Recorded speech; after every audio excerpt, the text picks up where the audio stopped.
My name is Patrick Byrne, domestic extremist threat number one. Or not. Perhaps I'm just somebody who's willing to say the emperor has no clothes. You can decide for yourself. Patrick Byrne. They're following everything that you've been working on. Yes, sir. Understood. You may know of me as the CEO of this $2 billion e-commerce company, but really, I have this other life. You have an unusual relationship with the United States government? Sir, why are you bringing this up? The FBI needed me to set up a bribe. We can't have agents running around creating crimes. You know, it would violate too many rules for us to do it, but if you're willing to go do it, we'll look the other way. Hello, my name is Maria Putina. Then I would make it happen. Instead of being happy, they say, Just let it play, all right? "What?" Let it play? Now, I know this may look like the Deep Throat scene from All the President's Men, but where do you think that stuff comes from? These things happen. What you think you know. I was encouraged to have a relationship, What you think you are. and it's heated up. I'm going to meet the Trumps. I was starting to realize the feds were using Maria to smudge up the Republican Party, and they were using me to use Maria. And this truth is going to be so explosive. Erase every moment from your memory. If you do this long enough, you begin to feel like an enemy of your own country. They're going to arrest this Russian grad student so they could say, no, there is an actual Russian at the center of our Russian collusion drama. A civilization all begins with the rule of law. And once that gets corrupted,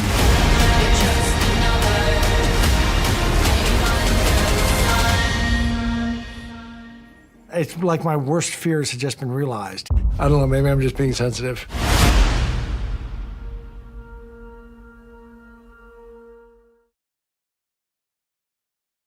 And we're back, and we've got a special guest for y'all tonight, although I put him in the green room and he seems to have been disconnected. So I'll go through the opening credits quickly, and hopefully he gets back on with us. Hopefully he didn't lose his internet connection. So tonight's topic, of course, is The Enemy Within, the new Patrick Byrne trilogy docuseries. Very, very interesting docuseries, pardon me. If you're an insider, go to our Patreon. There's a code there where you can get it to watch the trilogy, all three movies, for free. All right, so tonight's video is brought to you by, oh my goodness, Native Path, the amazing branch chain amino acids that you've heard me speak about, CCW Safe, which is by far the best self-defense coverage you could possibly ask for. We have the founder of CCW Safe coming on Friday, Sawyer water filters. These guys, the one thing that they have over everybody else is quality control. Every single one of their filters works exactly the same, perfectly for that matter.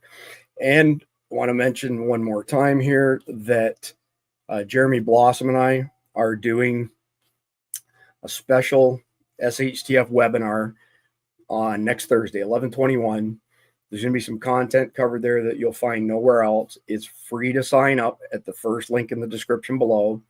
And when you sign up, Survival Dispatch gets a small stipend. So it's a great way to support Survival Dispatch without any obligation on your part. If you don't attend, that's okay. Our job is just to get you to sign up and share some kick-ass information with you. I'll actually be going over the top 5 preps that I recommend before January the 20th and potential craziness that may happen between now and then.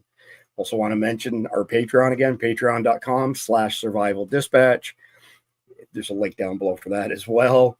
You can sign up for free. You get all the briefs that we put together for each of these episodes, as well as behind the scenes content, early access content, all kinds of good stuff. You also get an invite to our private Signal chat. And boy, has that ever taken off. We initially did it because we thought, well, this would be a great way to dispense intel if something bad happens, but data networks stay up. But it's turned into an extremely active group of people, and I'm really happy to see that. So if you sign up for our Patreon, send an email, support@survivaldispatch.com. We'll send you an invite on the Signal app that you install on your phone, and good to go. So I'm going to bring in our Mad Bomber, Mike Sterling. And we seem to have a little bit of a problem here, Mike. When I put you all in the green room, I don't know what happened to Patrick, but he disappeared. Did you happen to see, was he in the green room for long, or did he went into there with me and then disappeared? All right. Well, hopefully we get him back soon. We weren't going to do a conflicted question tonight because we wanted to maximize our time with Patrick. But while we're waiting on him to get back, go ahead and do it, Mike. Let me send a note off to his admin as well. Oh, let's see. Nah, I don't like that one.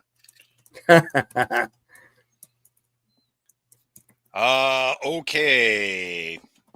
For giggles, we'll pull this one out. Okay. A large gang of traveling looters forced you and your family out of your retreat. While on the way to your next destination, they drove you and your family hours away and sold you and your family off at a trading post 150 miles from your retreat. A good Samaritan paid the price for you and set you all free. It's time to start over from nothing in a post-apocalyptic world. How would you go about securing the short-term and long-term survival of you and your family? So we're going to go ahead and we're going to discuss that at the end of the show. But that's just a nice little bit of something to get everybody's brain cooking for tonight. All right. So I just sent a note off to Patrick Byrne's admin, mentioning that when we put him in the green room, he disappeared. Oof. Hopefully it wasn't just bad timing. He lost his internet connection or something like that. So we're going to have to kill a little bit of time here until we get him logged back on again. So the thought that I had, Mike, is that we could do a live Q&A while we're waiting on Patrick to rejoin us. So regardless of whether you're on Rumble or YouTube, if you've got questions for us, put it in the chat right now, and Mike and I will do our best to address them while we try and get Patrick back on. And if you can quarterback that, Mike, I think what I'll do is I'll give Ken Nuss a call, because he was the one who was instrumental in helping us get set up here with Patrick. So just give me a minute to get a hold of him. Okay. So, hey, questions from the audience. Go ahead and drop them on us. We'll pick a couple of them out and see what we can't throw into there.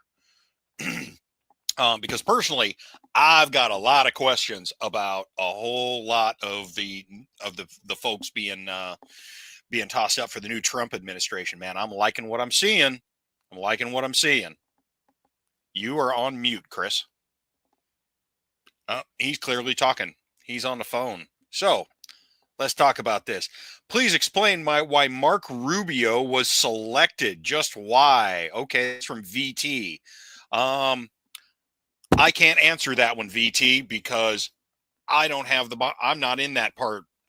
Chris will be able to do it. We're going to come back to that. Let's see. Lilliput, I'm new to this group. I showed up since Patrick is on tonight. Looks like a great community. Well, it's a thing. Chris, you back? Yeah, I just had a brief conversation with Ken Nuss. He's reaching out to Patrick right now. Okay, VT over here said, please explain why Mark Rubio was selected. Just why? Go ahead, take your swing. Dude, I'm passing this one to you, man. I've already gone. Yes. Yeah, I don't know. I mean, the only thoughts that I have on it is that Trump absolutely smoked him in the 2016 primary, and ever since then, he's kind of bent the knee to Donald Trump.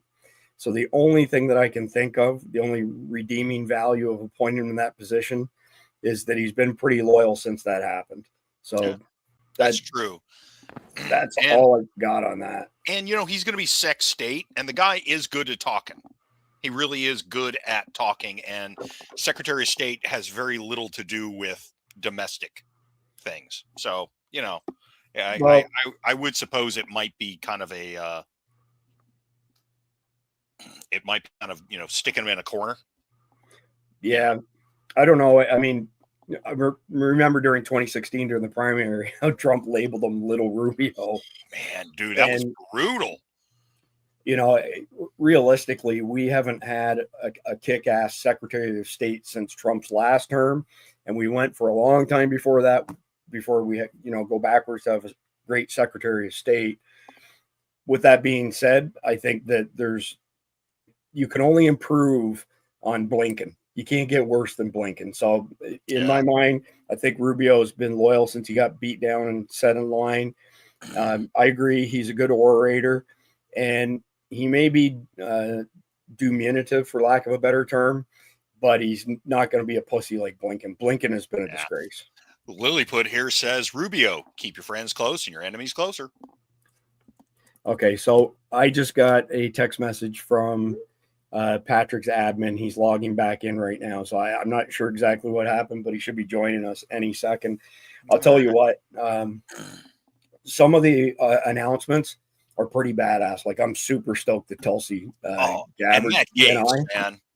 I mean, dude, that she's kick ass. The only thing that I have against her is her stance on gun rights in the past. But I'm also fond of the adage that the only thing that stays the same in life is that nothing stays the same.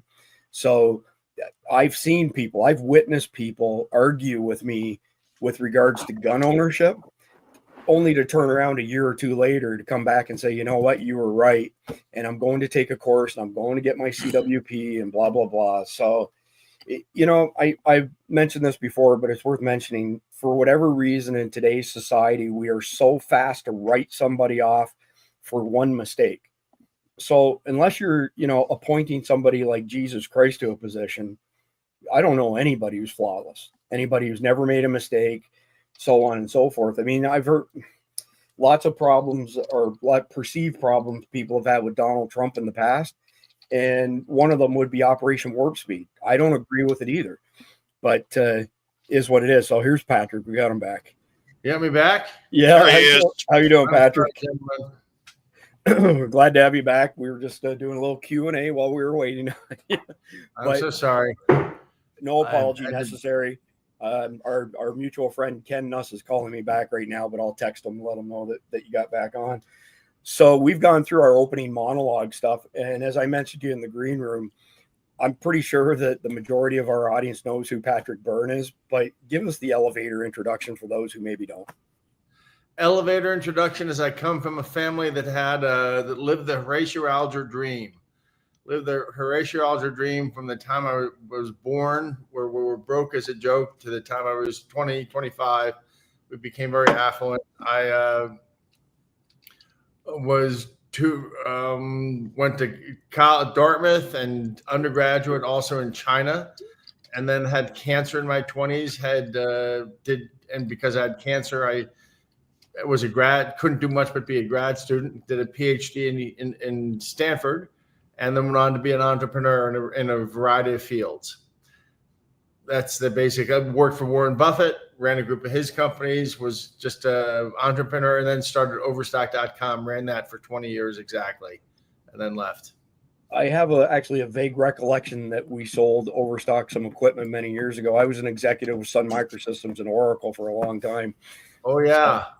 So we bought 6 Sun servers. We ran on Sun servers and Oracle for a long time. Yep, it's a small world, but I guess we should also add, this new docu-series that you've got out, which, by the way, is absolutely phenomenal. I've watched all 3 parts to it, and it's an amazing movie. The Enemy Within. Give us like a high level recap of that, because all of the stuff you accomplished, like Overstock and coming from rags to riches, is all super impressive stuff. But the element of the spy world of your life is fascinating, to be quite frank. Well, thank you. I thought it would die with me. And I ended up in this situation but the truth is I never had a family. I never got married. But what I did instead, since I was a student, actually, there was a rare occasion where something came along, some way I could help Uncle Sam on something. And when it came along, I did. Generally had to do with causes of peace and opportunities for peace overseas. Later, it involved some crime fighting assistance in the United States. I try not to take any great credit. It's just when Uncle Sam tapped me on the shoulder and asked me to do something, I would do it. And eventually, I maintained a TS-SCI clearance for just that reason, because I got these kind of strange assignments. The truth is, and I never thought, I thought this would all die with me, but I guess if there was ever a time to break that word and come public, this is it. And the truth is, by the time, after 9/11, the assignments picked up. And then when Obama came in after a couple of years of doing some fairly heavy duty assignments, he promoted me to something called a national intelligence asset, of which I was told there were just a tiny handful. And that was, so after I'd helped work, and I should be clear, I'm not a spy, I'm not CIA. I worked for everyone but the CIA. I don't steal secrets.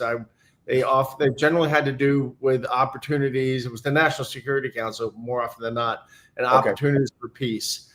And so, but I got dragged into, so with that background in 2015, 2016, I got dragged into what turned out to be what you know as the Russian collusion hoax and the Clinton investigation. I was in the middle of both of those, and I can tell what really happened. And it was not what anyone thought. But it's not a theory. This is my personal experience. I was in the middle of it. So Patrick, well, I was just going to say, before we get into the questions that we prepared in advance, if you don't mind, I'd love to hear you speak to the whole debacle with Hillary Clinton and the Steele dossier and all the skullduggery that went on. Well, they came to me around Thanksgiving of 2015 and said that the FBI was investigating Hillary Clinton's finances. And there were two groups. One's an email group, Patrick. We know that's a whitewash, but the other in New York, some agents want to get into her finances and they're serious. And they want your help setting her up for a sting. And we've gotten permission to set her up for a bribe. I'm condensing a few conversations. Yeah. And we want you to bribe Hillary Clinton. And there was a country they believed would bribe her, Azerbaijan. And so they asked me to, as the guy summarized the mission, Patrick, somewhere in the world, there's going to be a room. And within the next 2 months, the following situation is going to occur. There's a room somewhere in the world. Hillary Clinton walks into that room. The bagman from Azerbaijan walks into that room. You make that happen any way you want. And I said, so I'll be bribing people and stuff. He said, yeah, we are. And I said, I asked him about originally I asked him I think I needed a piece of paper, normally I do things on a handshake, but that I'd like a piece of paper for. I'm getting involved in a federal election and bribing a presidential candidate. I think I'd like a piece of paper. And he said, we'll go back to the office. And he came back a couple of days later and they said, we've been told to tell you that we can't give you a piece of paper, but if you'll go to DC, the director says you can be shown a piece of paper. I said, so this is coming from Director Comey. And two federal agents leaned in and said, and I said, Director Comey and the president? And two federal agents leaned in and said, and I said, will you tell Director Comey and President Obama that from them is good enough for me? Consider Hillary bribed. And 7 weeks later, on January 14th, 2016, Hillary Clinton in Washington, D.C., took a bribe. And I'll even tell you how it was done if you want. The mechanics. Yeah. She was on the 8th floor. Let's say her assistant was on the 5th floor. I don't remember the actual floor numbers, but 8th floor and 5th floor. Hillary had a 9 a.m. limousine. The bagman was brought in at 8:30, went up to the 5th floor, goes into the assistant's room and waits.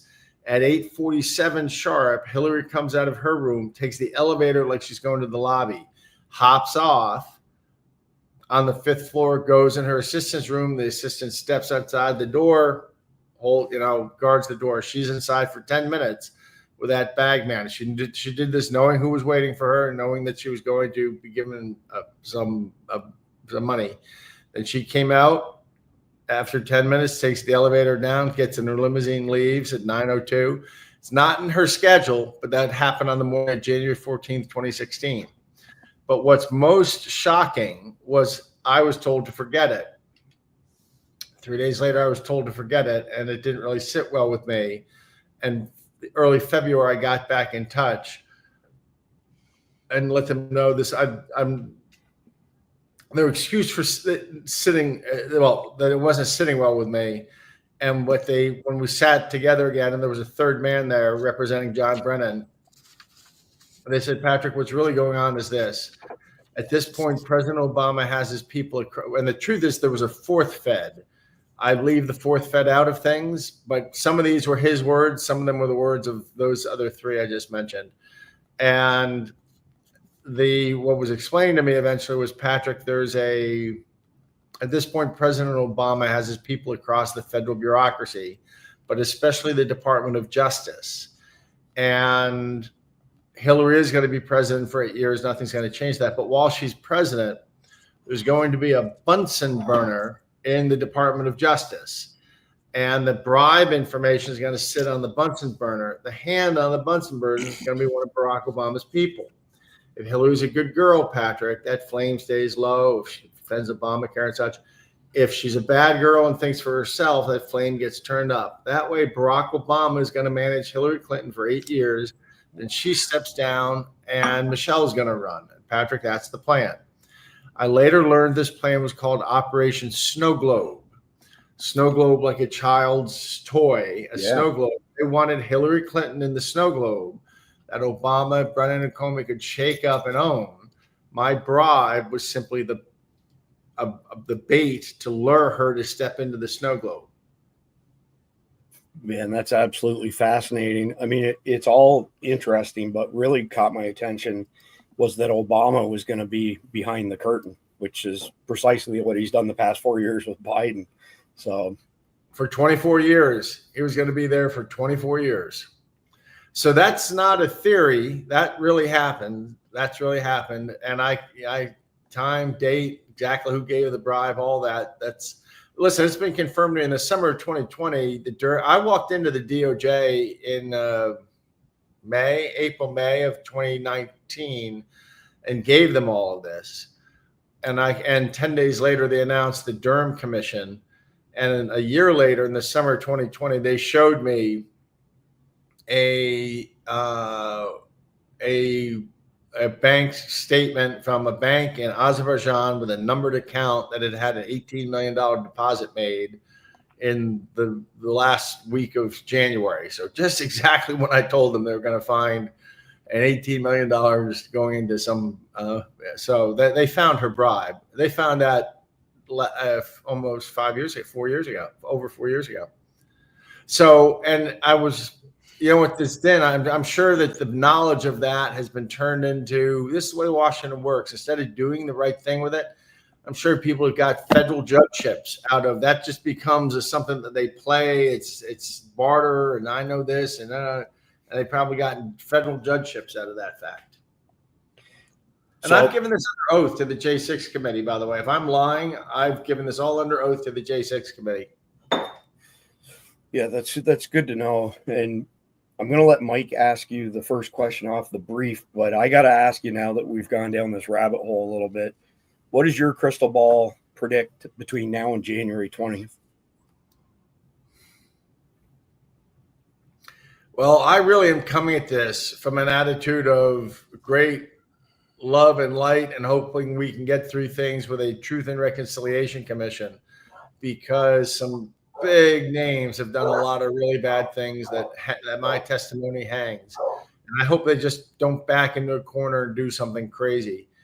So let's walk gently. Let's walk gently now. Let's not talk about revenge and stringing people up. Mm-hmm. Let's talk about how we're going to get through this without a civil war is what we need to do. Yeah, well said, Patrick. Mike, let you get started. Well, I'll tell you what, based upon my past history dealing with the Clintons, I used to do protection for those people. God in heaven help me. for the terrible things that I do. The first thing that comes to mind is there's a scene in the movie Clear and Present Danger where one of the CIA guys reaches into his safe and pulls out a presidential pardon and says, unless you happen to have one of these, young man, you're in trouble. And that's the first thing that I thought of when they said, you don't, yeah. Always get the get out of jail free card, or you're going to be in trouble. in episode 3 of Patrick's docu-series, there's actually a scene where they're like, here, you can see this, but you can't touch it. Yeah. I actually do. That's one of the funny things, what they did not know. Well, before we get there, why don't we do the Russian collusion story too, the Maria side of the story? Absolutely. Oh, do it. So everyone knows this famous scene of Maria Butina standing up in Las Vegas and asking Donald Trump a question. They played it on television 1,000 times to associate the two of them, right? Yep. I met her 3 days before that, the day she landed in the U.S. I reported her immediately. I reported her with some sense of, with mostly goodwill, that I had met this girl, we'd had lunch. She let me know within 10 minutes of meeting her, look, Patrick, I'm here on a mission to establish back channels into the U.S. political class. There are, believe it or not, there's 150 liberals across Russia, the Russian power structure. There's 50 oligarchs who run Russia, Patrick, and there's 7 who really run Russia. I am on very close personal terms with 4 of 7. And I was sent here to create, I'll spare you my weak Russian accent. I was sent here, Patrick, to establish back channel. So whoever to Clinton, Cruz, Rubio, and Trump, get to know anyone I can in those campaigns. So whichever one wins, we will have a back channel into that administration. Well, I actually knew people, right? I actually knew people who, that if she were vetted, I could have, there are intelligent people I could have introduced her to, but I wasn't going to do that until the FBI had looked this girl up and down and understood this and told me how to play it. In addition, she was asking me to come to Russia to speak at the central bank and then to meet a group to go off to a mountain resort, and there'd be 45 players from across the Russian power structure. And we know that Milton Friedman was my great hero and friend. And when he died, he kind of anointed me for 10 years to lead in his name. So that doesn't mean much to most Americans, but to a small segment of the world, that means a lot that Milton Friedman did that. So it had this invitation too. So I let them know, both because I thought maybe they want to meet this girl, and also because I'm being asked to go to Russia, but also, and I only revealed this later in the movie, also there was basically 10% of me that was very suspicious of corruption by that point. And I wanted to give them this perfect, it's like I said in my book, that when I used to be a wrestler, we used to take plastic mouth guards at the beginning of the season, drop them in boiling water, soften them up, and you bite into them for 20 seconds, and now you got to make. She wanted to be dropped in the national security pot. I thought, I'm going to drop her in the national security pot, and we're going to get a dental impression of the deep state by doing this. So for those reasons, I reported her that evening, which means 3 days later, when she stood up and asked Donald Trump a question, I promise you, the feds were all over. They knew all about her. They'd had a detailed report. And when I send a report like that, it gets a lot of attention. In fact, they later told me someone made a mistake and admitted to me several years later, that night I sent that report into Washington, flares went up all over Washington. Everyone was tuned in on her immediately. So you can be sure that when she asked Donald Trump the question a few days later, the feds were already all over her. And then they had, for a full year, they had their eyes on her. They knew about every meeting she had, often before she had them from me. We had an affair. She was living with some Republican schmuck in DC, but we had this affair where every once in a while, a month or two, she'd fly out to some city. We would meet, spend the weekend together, but it was a way it was a great girl, but it was also a way I could keep tabs on her, hear what she was doing and such. They were giving me direction on how to move her and steer her into the Republicans. In fact, at one point, Chris Christie asked to meet me, and she said, I was told, bring her to the meeting, because when she reports it in Moscow, your stock will go up in Moscow. So I took her. I met Chris Christie for an hour, the first 55 minutes alone, but I brought her in the last 5 minutes, just following instructions. They used that to get a warrant on Chris Christie. So they were using her to smudge up the Republican Party and using me to direct her. I figured that's out. That's what they were doing by about November, December. I figured at 2015, which is 7 months before the investigation officially started. I figured out by November, December 2015 that that's what they were doing. That's when they switched me and had me do the Hillary thing, which ended by early February, ended with this story about a Bunsen burner and Hillary Clinton being controlled and by Barack Obama. So those are two of the key events in the movie. And then to your point, Mike, what they did not know was I had been sent to investigate them. This is where the story gets really weird.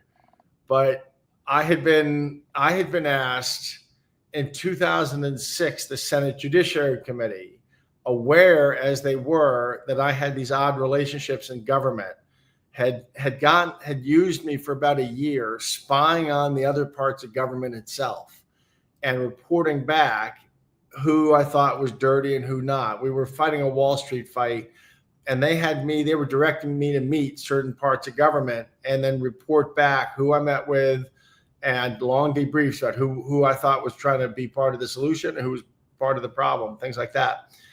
And so unbeknownst to, and then they had, at the end of this sort of strange year of working for the Senate Judiciary Committee, they had given me just such a letter as you described, Mike. They had shown me a letter where they said, we think you're right. There's some kind of corruption taking over the United States government. It's our job to stop it. They kept telling me that their power to investigate corruption transcended everything within government. And it was their job to stop it, but they couldn't stop it. And they were deputizing me to spend my life disrupting. There was some kind of corrupt takeover of the United States government going on. And I was sort of deputized or assigned that I'm supposed to disrupt that. And I remember them saying, we may not be senators when you finish. We may not be alive when you finish. But we want you to know the rest of your life, there's this letter sitting in a safe in Washington. And they pull out this letter signed by the Senate Judiciary Committee saying that they're concerned about systemic corruption infiltrating the federal institutions of our nation's government. And the next sentence was the Senate Judiciary Committee requests that Patrick Byrne be afforded extraordinary latitude under the laws of the United States of America to pursue and investigate corruption or something like that. So that was 2006. So now that was a flashback. If we fast forward 10 years, I'm in a room with 3 federal agents who have just made clear that the Russian collusion thing we've been setting up, which I figured out what we're really doing there. And then they've made clear that I just bribed Hillary Clinton on their behalf so that she could be blackmailed by Barack Obama. And then, to be honest, they threatened my life. When they were done that, they said, by the way, so when we tell you you've got to erase every moment of this from that memory of yours, Mr. Byrne, it's really a matter of life and death, is how the guy said it. And I said, okay. So does that count, gentlemen, in your mind as systemic corruption infiltrating the federal institutions of our nation's government? You agree? It does.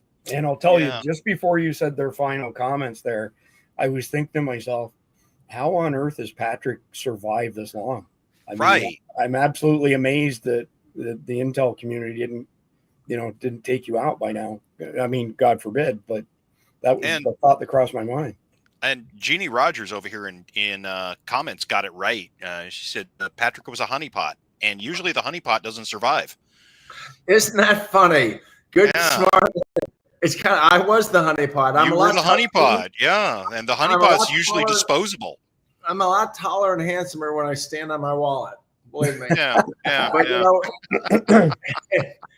I was that's the funniest part of this. Good for you to pick up. Most people they just can't process that. when I point out to them I was the Red Sparrow here, that they just can't process it. But well, I did something. Well, first of all, the intelligence, I will tell you that the intelligence agencies later let me know your mistake was in not trusting us and coming to us. You had been taken over by a rogue group led by Brennan, who was having you do this. Well, the U.S. government is so factionalized these days. Yeah, there's factions within factions. It's ridiculous. I've heard that one way to think of it is it's all deep state, but it's different flavors of deep state. I don't know. I may have made a mistake. I put them on. Well, then, Mike, have you seen the movie? Or have you seen the movie yet, Mike? I haven't. Oh, Chris, should I tell him what the punchline is to all of this? Absolutely. I by the way, I send him the link and everything. Yeah. So and I've been blown up a whole bunch of times. You can tell me now. I'll forget it by the time I watch it tomorrow. Well, I did something. Let's say I took extraordinary latitude under the laws of the United States of America. I decided I was going to disrupt my chain of command. Who's ever trying to pull off this sting, who's ever trying to pull off this coup, I'm going to set them up in a sting. I don't know how. I don't know what. Well, about 5 months later, they came back and they told me we made a mistake having you break up with Maria Butina. Mm-hmm. I should warn you up front that people told me that I'm known as a guy who does extreme things to accomplish what they asked me to do. And actually, two of the senators mentioned that to me, that you're known as someone who does extreme things. And so I did. So they came back 5 months later and said, we should never have had you break up with Maria. This was, say, the first week of July 2016. Trump became the nominee around July 27th, but about July 3rd or 5th, they came back to me and said, we should never have had you break up with Maria. This has become the highest national security priority. We want you to re-engage and rekindle a romantic relationship with Maria. We want you to know that this never happens. The U.S. does not work this way, but this is such an extreme situation. You're being asked to do this. If you don't want to do it, no one will think less of you. But we're going to, if you will do it, restart your romantic relationship, report on her. We'll be going from our meetings with you directly reporting on video conference to Brennan and Comey directly. And it's all being done at the personal request of Barack Obama. So I said immediately, well, there's my kill shot. I'm going to set them up on rape and murder. I'm going to set my chain of command up on rape and murder. And I did that. It took a couple months to schmooze Maria and get her to come out again and start visiting. And I told her, Baby, I'm so sorry. I made a mistake. Yes. She's a wonderful girl. And she's an important senator now. And she's a wonderful woman and didn't deserve any of this. But I said, we're going to do an old-fashioned European courtship this time. You're going to sleep in the guest room. We're going to see each other for 6 months. After 6 months, if you want to be mine, we'll be together, and only then will we sleep together. She thought this was very romantic, and she was living with a Republican guy in D.C., so it suited her conscience better. But meanwhile, I reported up my chain of command that we had re-engaged and everything was good, and then I reported that I had gotten her wasted and then introduced her to drugs and gotten her completely You roofied her. Well, pot. That I told them, now I did not. The truth is she doesn't smoke pot, she doesn't, but I told them that I introduced her to pot and then gave her some really, really powerful pot, and it knocked her out. And while she was knocked out, I questioned her and I could find no discrepancies. Well, that's kind of edgy to talk about doing in the United States. You don't do stuff like that in the US. Our people really are Boy Scouts, but they wrote it down and they reported it to Brennan and Comey.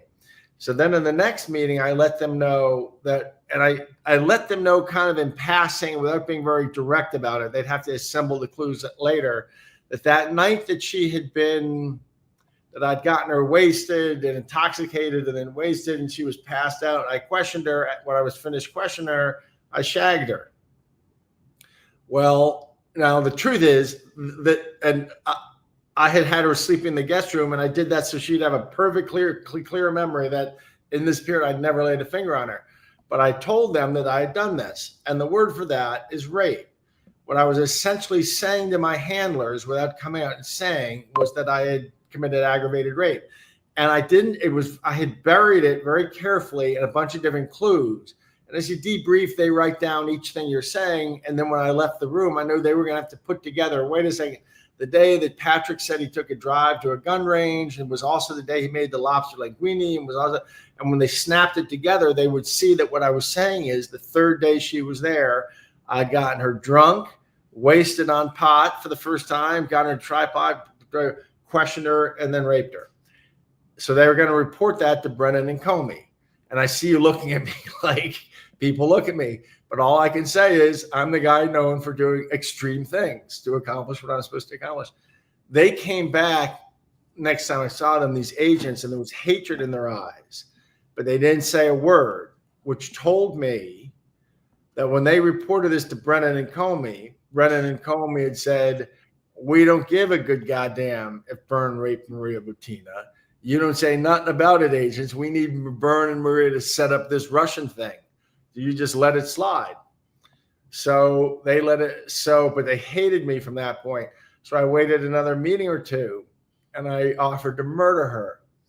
And I said, they said, the folks back east want to know, can you really do this without falling in love? And I said, listen, Nietzsche said that philosophers don't fall in love. It's like seeing delicate little hands on a cyclops. You send word, you tell the folks back east, if they send word, I'll cut this chick's head off, bury her in the Utah desert. No one's going to know a thing. I'm pleased to report that 3 federal agents jumped up out of their chairs into gunfighters' crouches, and I heard one guy's weapon click out, but he put it back in, and they stood over him screaming at me, saying, hey, Byrne, let's be perfectly clear. We don't care what orders come from D.C. If you harm a hair on Maria's head, we're going to kill you ourselves. You got me? I was like, yes, sir. Yes, sir. No murdering Maria. I got it. Well, at least that means there's a couple of agents with a soul left up there. And that's 3 of them. And that tells you, and I knew they were good men. They're good men. They were stuck in the middle of this, as was I. But there's no way, I know Uncle Sam left, there's no way those federal agents were going to sit on that. That was going to be reported. And that was going to go to the depths of the deep state and present someone with a dilemma. Either we let this play, in which case we're turning our back, a blind eye to aggravated rape and potentially a murder, or we stop this whole soft coup, Russian espionage, all Hillary Clinton said, we stop it all right here and we prosecute this guy Byrne. What are we going to do?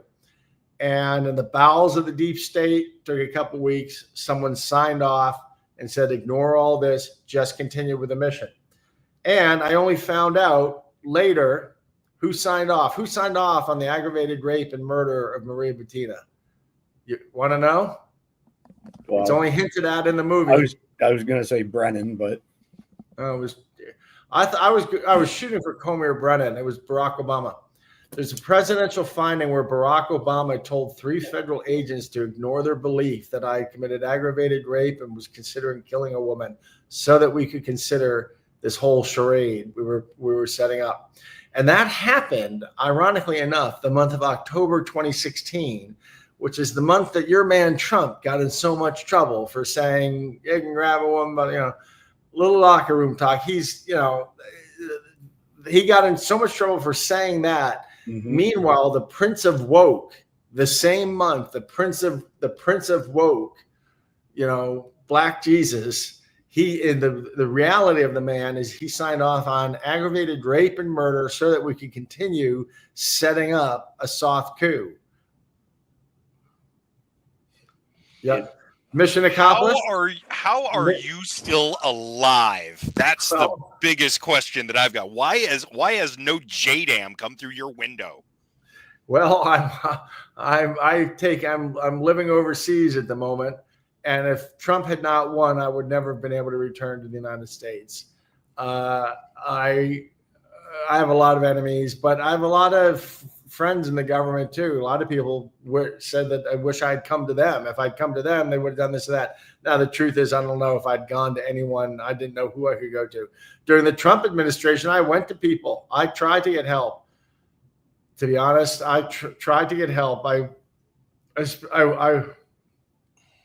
was too much for everyone to handle. Too much for people to believe. Damn. But it's all been confirmed. It was all confirmed by the summer of 2020.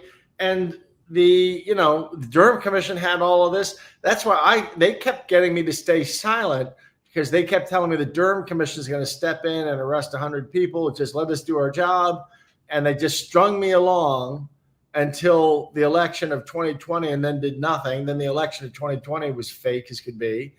And so then it's been this 4 years. But it's actually, so that's really what's happened. And so that is a x-ray of how corrupt our government is. How corrupt is it? They were willing to not only run a soft coup, they'd sign off on rape and murder in order to pull it off. Well, we've done way worse in the U.S. government, and why get squeamish now? Fair enough. That's going to be, and what I loved about it is there's no way to spin rape and murder. Whoever signed, when I first walked in and told the Senate Judiciary this, I said, look, you guys told me to find the deep state, just find out who signed off on the rape and murder of Maria Butina, and you've got who's behind all of this. Well, it turned out it was Barack Obama. Fascinating. Oh my God. Quick question, since you mentioned that you're overseas, any plans to return home at some point in the future when Trump's in office? I've actually had some health issues, and that makes I should probably be taking it easy. In addition, I received word from somebody very high up in government saying, do not come home. It's too dangerous for you. Do not come home until January 20th. when Trump's president, you can come home. Yeah. But until then, keep yourself safe and keep yourself out of the way, and do not come home. And I'm in a very safe place that they'd have to start a war to bomb me here. So that's good to hear. And I'm sorry that you're having more health issues. Mike, I don't know if you're aware of this, but Patrick is the only person I've ever met who's had more surgeries than me. I saw the number 90 reference somewhere. I've had 32 surgeries, and probably about 16 that should have been under general but weren't. Was 90 just at the point when you were in your 20s? Have you surpassed that now? I'm up to 115. They took a tumor out of a schwannoma out of my here last year. 115 I'm at. And they've also stopped my heart 400 times. They use electroshock, or they give me something called adenosine, a dose of adenosine that stops my heart and then it comes back. So I've been on that death trip 500 times, which is another reason I don't really, some days I feel like that old Hollywood joke for the starlet saying, hey, who do I got to screw to get out of this movie? I've died 500 times. It's pretty tough for them to scare me about death.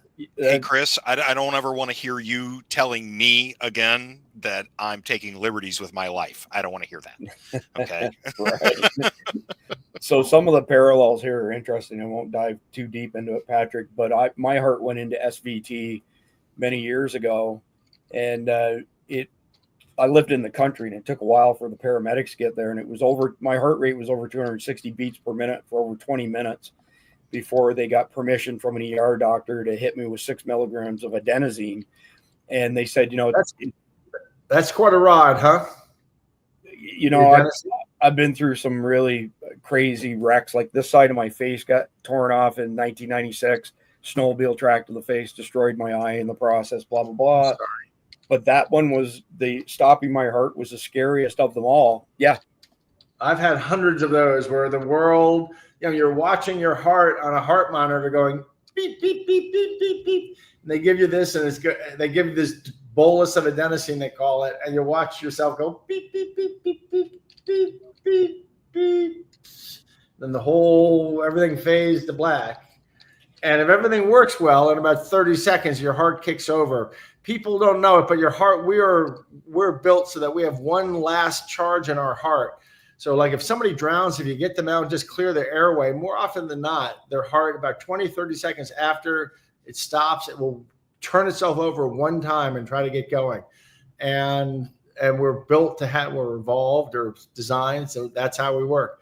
So that's what they do with adenosine. And then if it doesn't, they give you paddles. So yeah, I've had about 100 of those. That's always exciting. I can attest. I can attest to your description of it. They hit me with 6 milligrams. My heart didn't restart. Everything was going like this down to tunnel vision. So they hit me with 12 milligrams of adenosine, and it restarted. You probably know the numbers better than me, but I think with the 12 milligrams, it's like a 20% chance of your heart restarting. If they get to the paddles, it's like a 10% chance of your heart restarting. I mean, the numbers are not in your favor. And I'd like to hear how you describe it. But when people have asked me what it felt like, I said, imagine that you have like a 6-inch valve on your body and somebody went like that and your whole body just deflates. So it's the only analogy that I could draw that kind of describes the feeling. Well, it's death. You're experiencing the whole death thing. Your heart slows down and stops and you die. But like I said, your heart will on its own kick over and usually restart on its own. Now, I've done it sometimes where I've come out and the guy says, one time the guy cleared the room after everyone was out. He said, Patrick, we don't tell our patients this, but you and I have become friends. I'm going to tell you, we had a lot of trouble bringing you back this time. And I don't want to worry you. There's a protocol and there's 6 steps in the protocol, but we had gone through 5 of them and we were starting on the 6th when your heart came back. So that's well. So clearly, your work here is not done. Well, now it is. Now it is. Getting this movie and this story out and doing some interviews like this may be the end of my assignment. I don't know.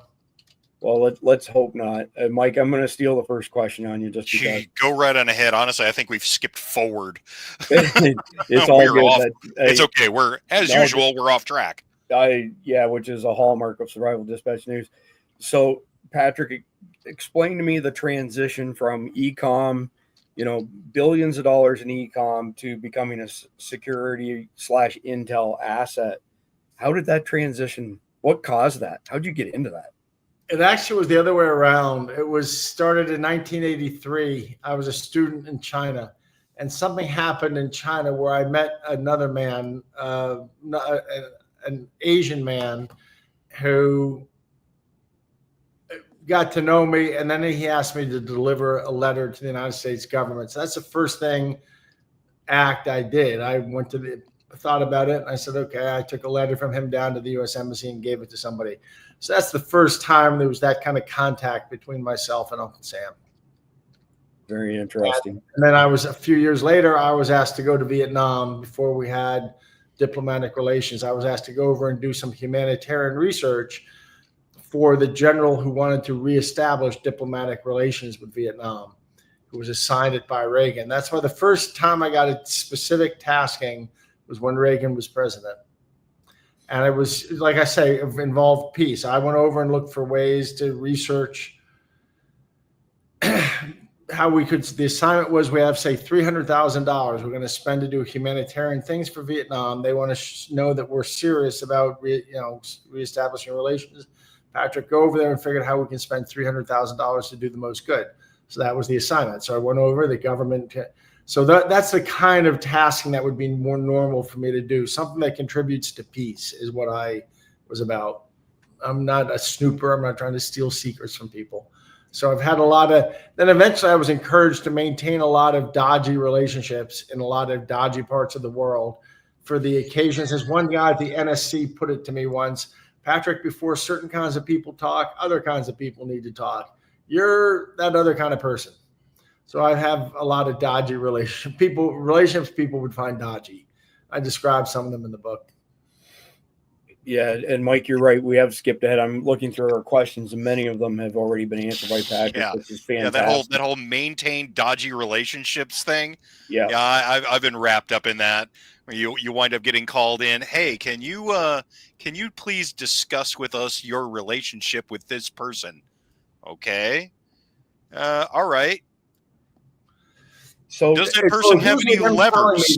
It's usually them telling me the kind of person that they would like me to get to know. And then I get to know them. And sometimes I come back and they pull their hair out. They said, you did what? We said, get to know. We didn't mean that you were going to do this. We didn't mean you were going to do that. there were some of those moments. But So you go with the flow. interesting choice of words for your docuseries, The Enemy Within.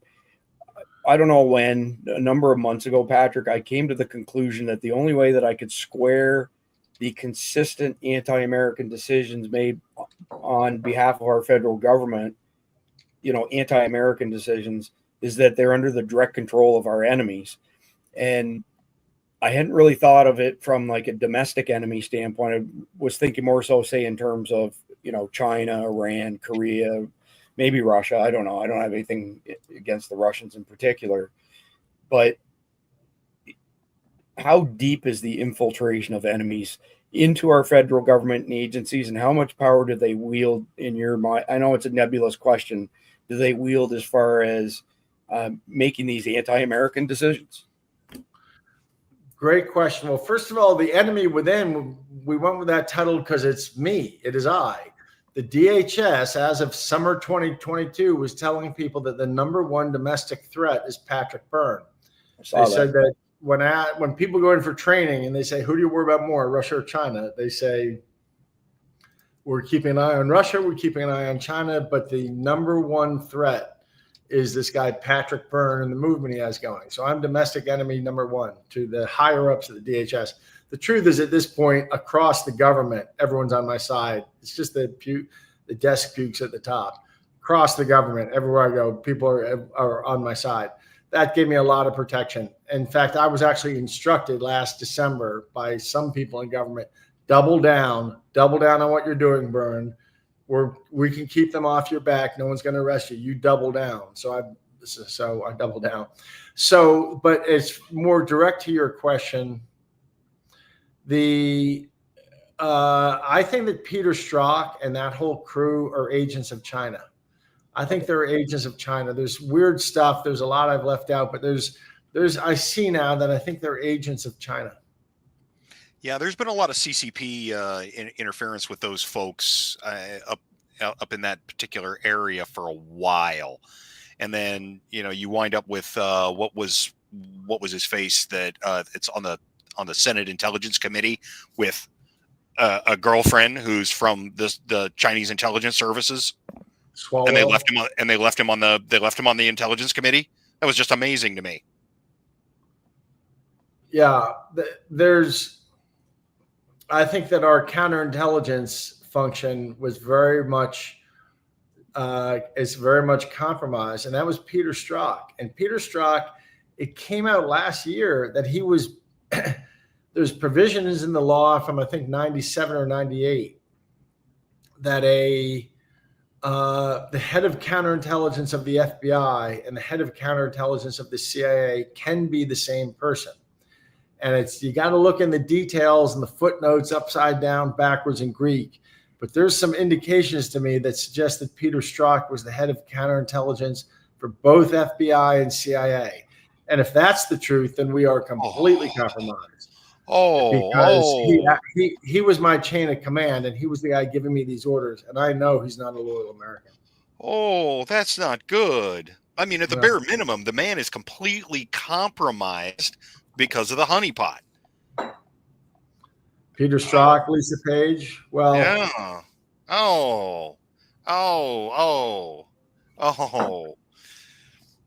Okay. I don't know if you know the answer to this or not. Patrick, sorry to interrupt. Was John McAfee an asset of any intel agency at any point in time that you know of? If you don't want to say that, I don't know. I don't know. Okay. But it would be very likely that he was, it would seem to me. Yeah, and that was my inclination as well. I was just curious. Another tech entrepreneur, very innovative guy. Let me see here. Give me a second to go back to our list. Like Mike's correct. We've pretty much killed all the answers to all the questions here. So here's a question, and it's something that's in your wheelhouse. As far as technology and surveillance is concerned, with the advancements in technology, how has the landscape of these internal threats changed? Well, it's more ubiquitous. I believe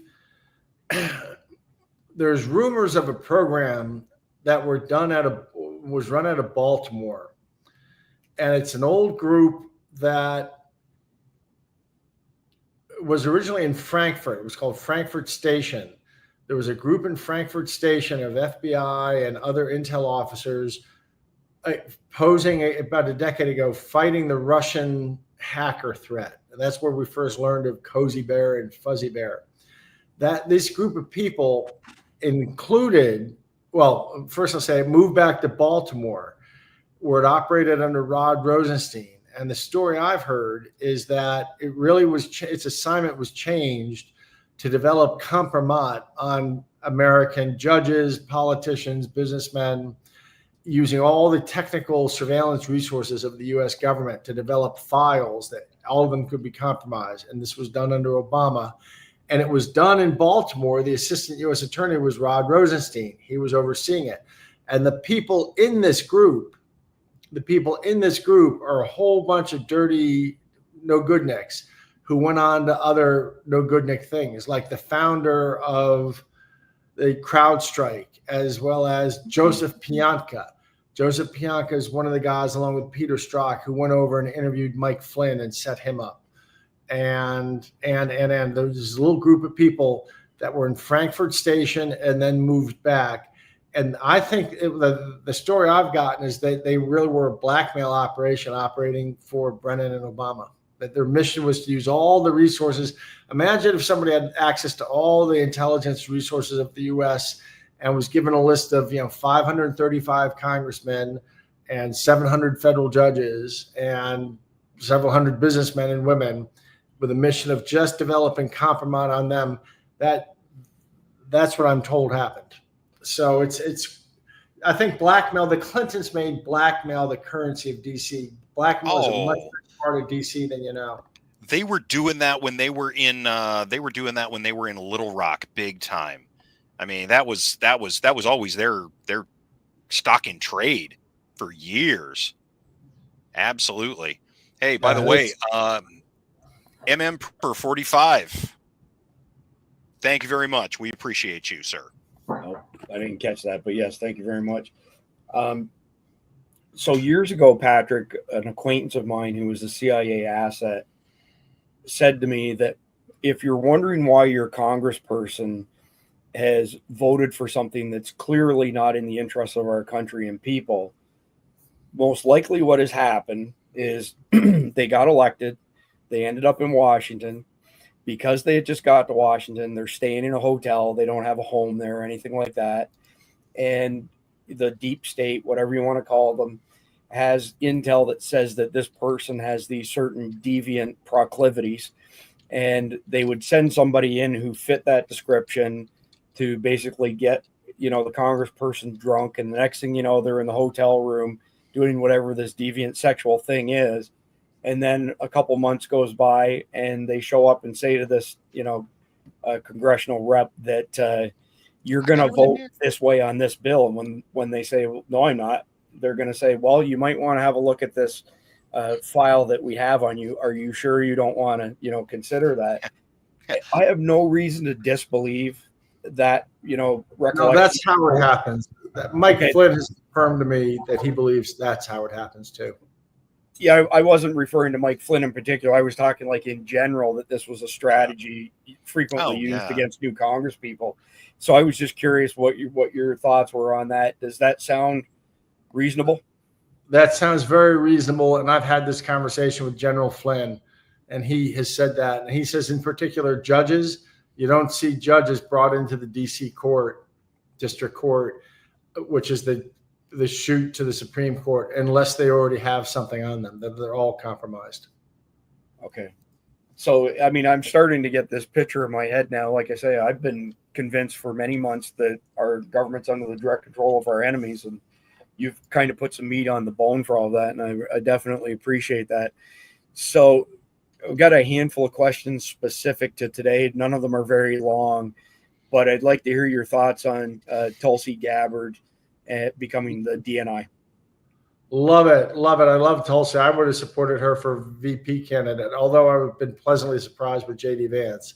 Thought he was terrific, but I think Tulsi's terrific. national security. My politics are very Tulsi Gabbard. I'll put it that way. My politics are Ron Paul, Okay. Tulsi Gabbard in general. Very libertarian, lowercase L. Then that's what's Lowercase L. L. I'm constitutional, just constitutionalist. Yeah, that's what everybody on our team at Survival Dispatch is like. John Ratcliffe, CIA director. Thoughts on that appointment? Well, I know John, and he's depicted in the movie. I know Congressman Ratcliffe. He was one of the people I went to, and I had all this information.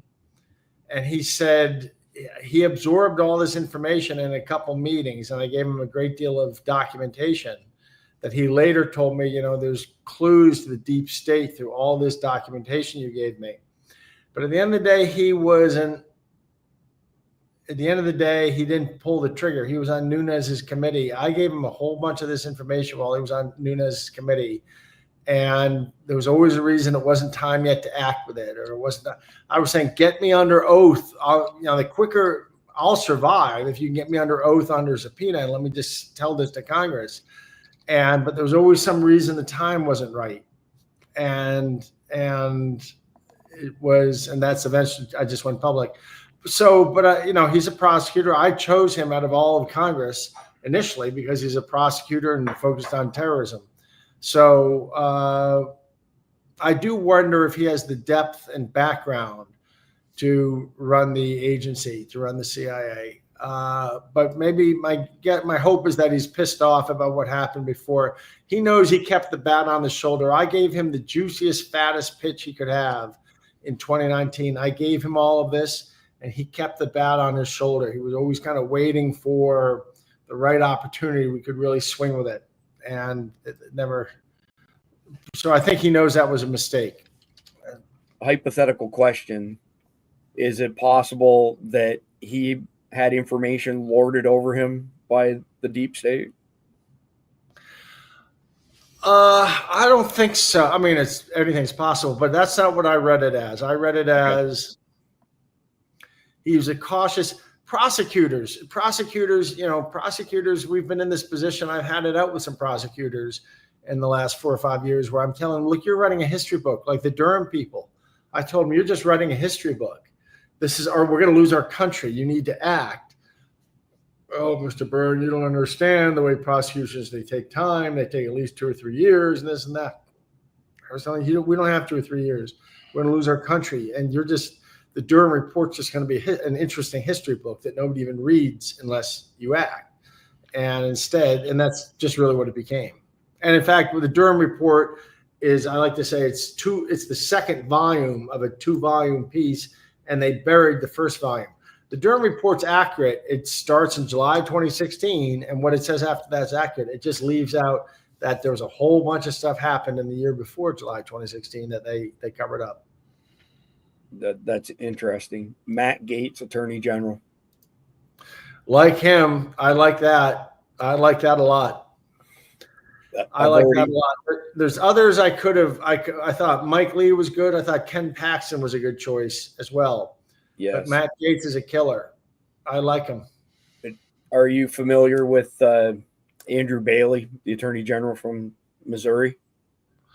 Yeah, I'm familiar with his work. I don't know him personally. He did some very brave things. The Attorney General of Missouri, Texas, and Louisiana are the 3 attorney generals that showed some spunk these last 4 years. I would have liked to see him in the AG role. We have a bunch of mutual acquaintances and friends, and so I've spoken with Andrew a couple times. We've had him on Survival Dispatch News. And as you know, Todd Callender, is a federally licensed attorney, and he took the lawsuit against the DOD and Lloyd Austin all the way to SCOTUS. When Todd Callender says something like Andrew Bailey is doing some of the best lawyering I have ever seen in my career, that's saying a mouthful. And he's a firebrand. I love him. And he did good work on freedom of speech regarding Missouri and going after the tech companies, which needs to. These tech companies went along with a fascist takeover. Remember, Milton Friedman said, if authoritarianism ever comes to the U.S., it will not come from gray-haired, ponytail college professors. It's going to come from corporate America. And he proved to be correct. Absolutely. I can tell you that there is a movement afoot in Andrew Bailey's office to pin some criminal charges on everything from mainstream media to big tech companies for election interference. And if he decides to pull that trigger, he won't pull that trigger unless he knows everything is in order to win. It's very pragmatic. And the other part, before I move on to the next question, is that prior to he had to go through a primary this summer, and the Rhinos, the establishment, tried to primary him, and he smoked the other guy. 2/3 of the votes were for him and 1/3 for the Rhino, who outspent him by many, many millions of dollars. And he told me at the time that if he got past that primary, watch what happens over the course of the next year. Like, he's getting ready to unleash some very interesting charges, and he feels that the Constitution affords him the ability to have these executives from big tech and the mainstream media compel them that they actually have to defend themselves and appear in court in Missouri. So that could be a very, very interesting development. He's a great guy. When I was a kid, if somebody painted a political sign on the side of their barn, they had to worry about the Federal Election Commission coming up and saying that's a deposit, that's a donation, it's a donation in kind. If you put some political message. Now we've got Google making it hard. You search for Kamala Harris and the choices come up. Kamala Harris is a hero. Kamala Harris has got us. Right. You search for Donald Trump. It's Donald Trump is, all these horrible things. Convicted felon. Yeah, that's work. Those are billions of dollars of contributions in kind that are being made without reporting them as contributions. And all those people should go to prison for election interference. I couldn't agree more. And actually, I'd like to hear your thoughts on Merchan and whether or not you think he's going to actually try and put Trump in Rikers, or are they going to walk away from that? They're going to walk away. Yeah. Okay. They're going to walk away. Too much risk. Yeah. So, at this point, those guys, discretion is the better part of valor. They need to back down.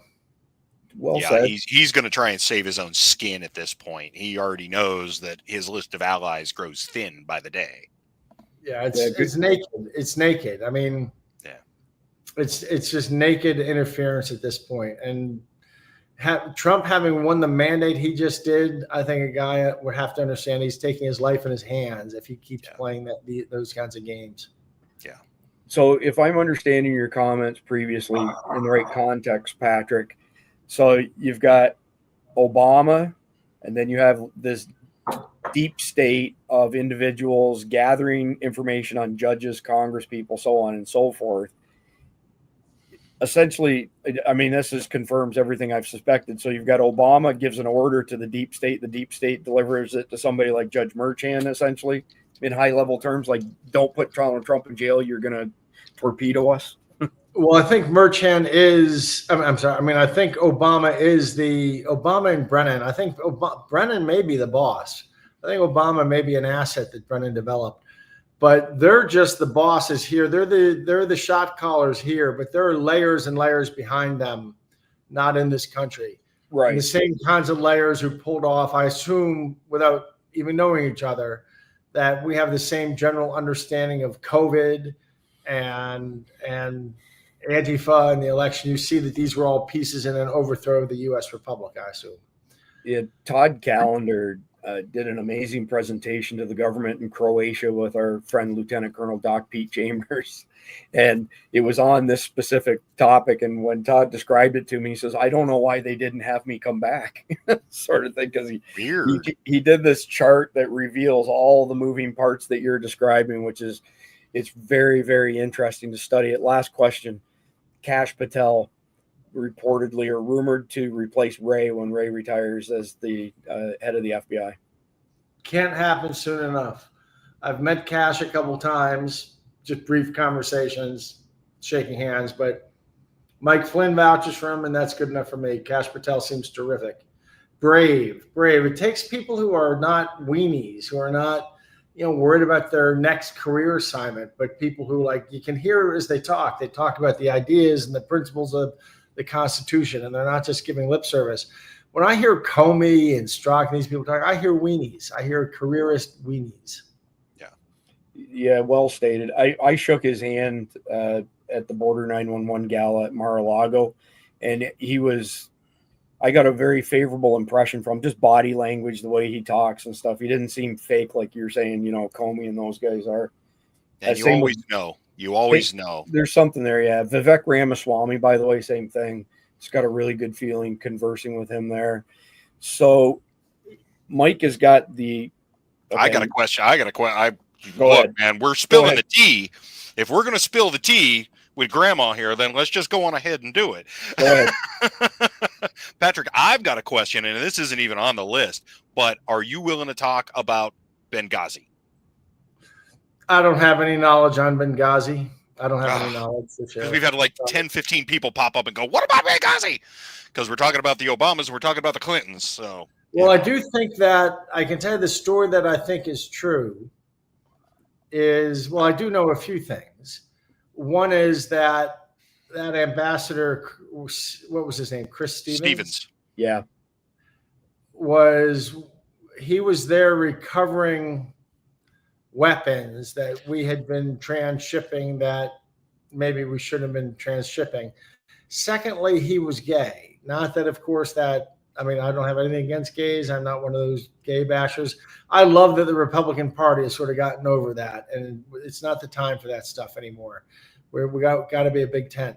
But there are a lot of our State Department is gay, and I don't care. Like, on the one hand, I'm of the school where a man shoves his show as his own business, but it's gotten problematic to me. I was talking to some people who were on the security detail of an ambassador we have in Africa, and the ambassador under Biden, gay, and lives in the ambassador's residence with a local kid that's like 16 or 17 that he has dressed in like colonial clothes, barefoot and loose pants, and runs around with a vest without a shirt on, and he's the little butt boy of the ambassador. Well, think of the impression that makes on the host country. Mm-hmm. And I have to say that's not at all out of character. And I hate saying this because I don't want to sound like I'm gay bashing, but I'm afraid that we have a lot of gays as our ambassadors, and lesbians, and the lesbians are actually good. There was a very good lesbian ambassador to Lebanon for some years, and I happen to know she was a terrific ambassador. So it's not, but maybe it seems weird to people in other countries. I can tell you that it seems weird to people in other countries how many of our high-level State Department people are gay and openly gay, and seem to not even have any discretion when they're overseas. And they spend a lot of time lecturing the host countries on, accepting LGBT and stuff like that. Well, there's other things that the State Department's supposed to be doing than being out there proselytizing for that. Just like, if they were Christian and they were spending a whole bunch of their time proselytizing Christianity overseas, mm-hmm. So, that's not really a job of the State Department. I'd say the same thing goes for spreading the LGBT. Yeah, and that whole thing started back in the 90s, and it got real big in the late 90s, and that's when we all kind of, those of us that were working overseas a lot, when we got to a point where we said, okay, look, if you get in trouble in this country, and this is for the audience too, if you get in trouble in a foreign country, and say you're in a taxi and that taxi runs over somebody and kills them, you riding in there are gonna get locked up. You're gonna get locked up. I guarantee you. They're only locking you up because they want a bribe. That's all they want, right? Pay them $1,000, walk away. But avoid that whole thing. Do not go to the U.S. Embassy. The U.S. State Department will hand you over for a political expediency like that. We've seen it happen. Go to the British or Swiss consulates. They'll put you in the bag. Boom. Send you to London or Zurich, and then you can sort it out from there. Good stuff. So, Patrick, Mike and I were in Vegas a couple months ago shooting some TV shows, and we got invited to Randy Couture's gym. Oh, really? Which was fascinating. He's in his early 60s and so fast and athletic that because he was watching him just, train some guys. And it was like, holy crap, like he's a machine. But Oh, while yeah. we were there, there was He offered to fold our clothes with us still in them. right. So while we were there, Mike and I both got to meet. That's John Teagan from Benghazi, the one guy who got out. Pretty interesting individual. I refer to myself as the Forrest Gump of the high tech industry, Patrick, because I'm never the smartest guy in the room, but I get invited to all these crazy adventures around the world, meet people like you, and life has been good. It's better than the alternative, right? So. Right. We pretty much reached the end of our questions. We do this thing. You can hang out for it or not, Patrick. It doesn't take long. There's a card game called Conflicted the Game, and they've got 14 of these card decks that have questions that are set in a post-apocalyptic world. And we started reading these off because we wanted to hear what other people's thoughts were, but also just to get some reps on considering what you would do in these certain situations. And it's kind of turned into a test of morality, for lack of a better description. So if you want to hang out quickly, Mike's going to read the question and we'll answer it, and we'll ask the audience to give us their answer below, and we'll put a wrap on this. Okay. Go ahead, So, Mike. conflicted question of the day. All right. Hey, so for anybody that hasn't joined us with this before, I'm going to go ahead and read it. We want to hear from you in the comments section. I mean, get in there, get dirty, wrestle with that pig. Okay. Argue about this stuff. Do this stuff. All right. I get bored up here, so I want to see you guys fighting in the comment section. Okay. So, all right. Let's see. A large gang of traveling looters forced you and your family out of your retreat. While on their way to their next destination, they drove you and your family hours away and sold you and your family off at a trading post 150 miles from your retreat. So I guess you're a slave now. A good Samaritan paid the price for you and set you all free. It's time to start over from nothing in a post-apocalyptic world. Well, that's bright and sunshiny. How would you go about securing the short-term and the long-term survival of you and your family? Ready? Go. I'll take the first stab at it. 155 miles sounds like a lot, but if everybody's in half decent shape, we should be able to make it there on foot within a week, unless it's crazy terrain or sort of thing. So I think I would try to head back to where we had, a place, and maybe we've got some reserves hidden in caches, maybe some stuff buried is my assumption. But that's what I would do. I would go on foot and try to get back to home base as fast as possible. That's all I got. Patrick? And I would also look around. That's a good week if everyone's fit and has health problems. You can accumulate some reserves and it's not dangerous territory. I would also be looking around at what needs to be done in this trading post. What do they need? And see what skill sets do we have that we can offer. What can we offer that earns our keep and makes us somebody they want to keep around and gives us a chance to sort of regroup and maybe gather the supplies we need in time to make our trip. Okay, so Patrick's answer is way better than mine. That his answer still though kind of reminds me of the Bartertown point. I got skills, I can trade those. Sorry, the brothel's full. I'm going to use this. Okay. No, yeah, you guys are right. If I've got stuff cached back home and I have a good opportunity to not have to, scavenge for all of my food at that point, yeah, I'm going to do so. But of course, priority one, water. We got to get water for everybody, because if you've been a slave and you've been tossed around a lot, you're probably malnourished. You're probably dehydrated. Food, water, some kind of shelter, and then you got to make it back. Nobody's going to be in good shape. You're assuming that you're in good shape. Nobody's going to be in good shape. You've been battered around. You probably wound up getting snagged up, beat up, right? So a week, 2, maybe 3. You're going to lose some people on the way. Reality.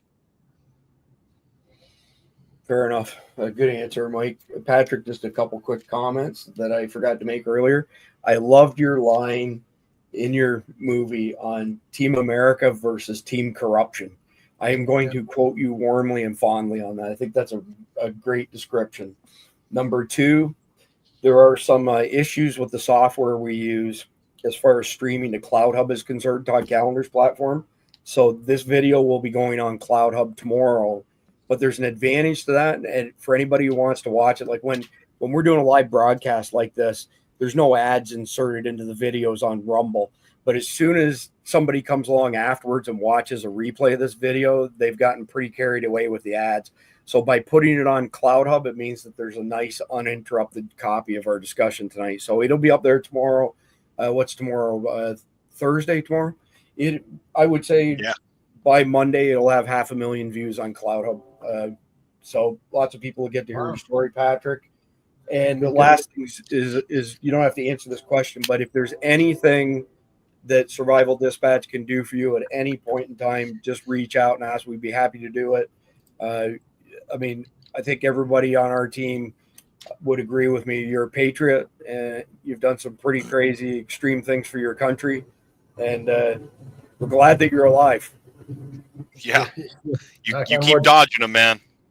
Well, I appreciate that. Just if we end up in some post-apocalyptic world and I'm making my way across the USA, I hope I run into some of your subscribers and your followers, and I've got some friendly lily pads along the way. It's 4 o'clock in the morning over here, so I think I'm going to call this a day. We're done. Yeah, absolutely. We're done too. Please like, share, comment, and subscribe, and God bless America. Thank you, gentlemen.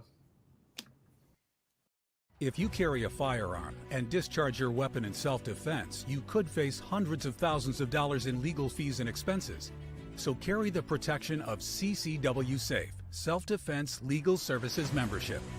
Upfront payment of all criminal and civil defense costs with no out-of-pocket for members. Unlimited defense budgets, unmatched legal expertise. Carry the same level of support police officers have. Carry CCW Safe, the highest caliber.